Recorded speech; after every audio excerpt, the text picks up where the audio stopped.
season's greetings and Happy New Year and everything. Actually, this video should have been uploaded before the 25th of December, but there was a little slight problem. The slight problem is that I had, well, a few too many glasses of the Glühwein last week. So when it came time to record the damn thing, well, it was just gibberish. It didn't make any sense at all.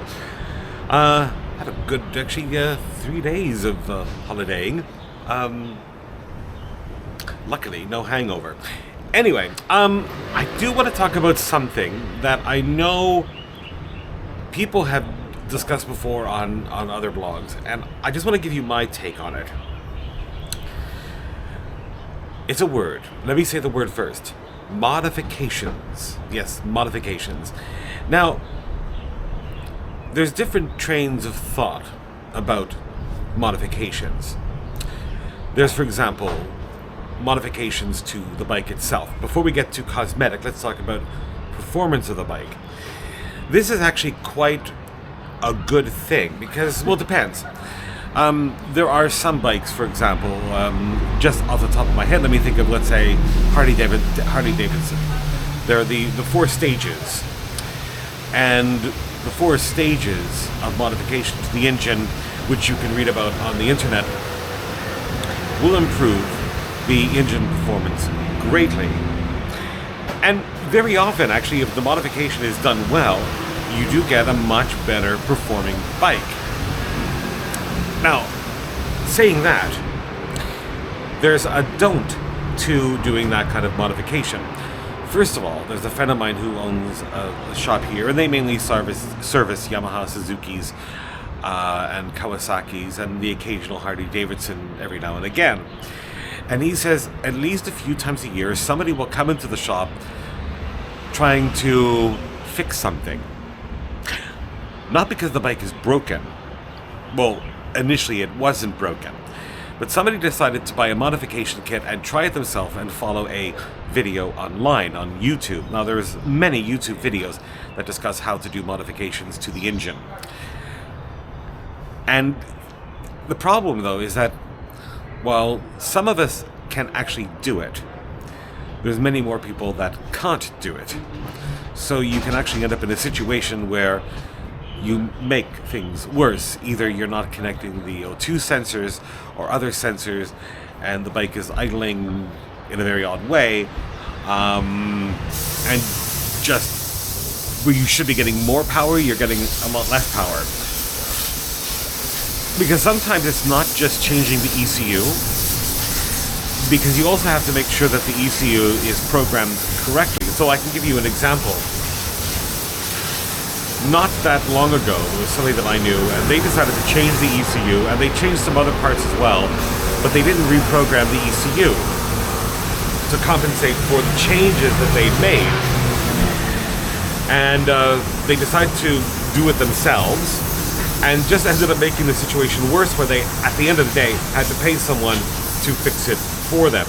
So, just a little warning, or maybe a little bit of caution. If you are planning to, let's say, change the ECU or even engine parts to get more power out of your bike, I would strongly suggest that, okay, if it's something that you know how to do, go ahead and do it, and especially if you're mechanically minded, because it is interesting and you'll probably learn something, and if you already don't, it could be a lot of fun. But if you've never done it before, just pay somebody to do it. Just pay somebody to do it. Now, I'm not trying to put anybody off.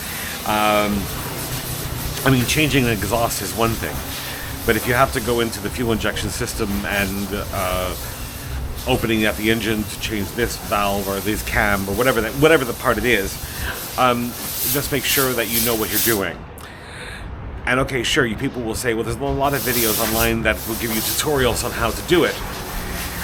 Just because I mean, look, it's like many years ago when people bought VCRs, and there were, you know, the old joke of how somebody's VCR was always flashing 12.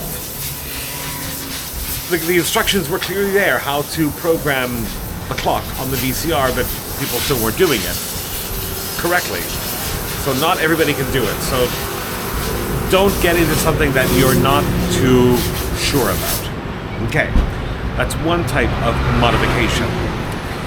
Then there are cosmetic modifications. Now, anybody, as far as I'm concerned, could do whatever they want to their bike, because I don't care. And if you want to make the bike personal to yourself, go ahead, have a good day, and do anything you want.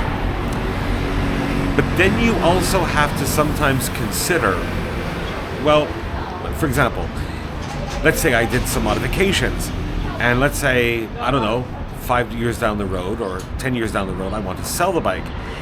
It will be a little bit more tricky, because selling a bike that has been heavily modified, especially cosmetically, will be a lot more difficult to sell, because you made it so personal to yourself that finding somebody else out there with the same exact tastes is going to be rather tricky. So always try to think beforehand.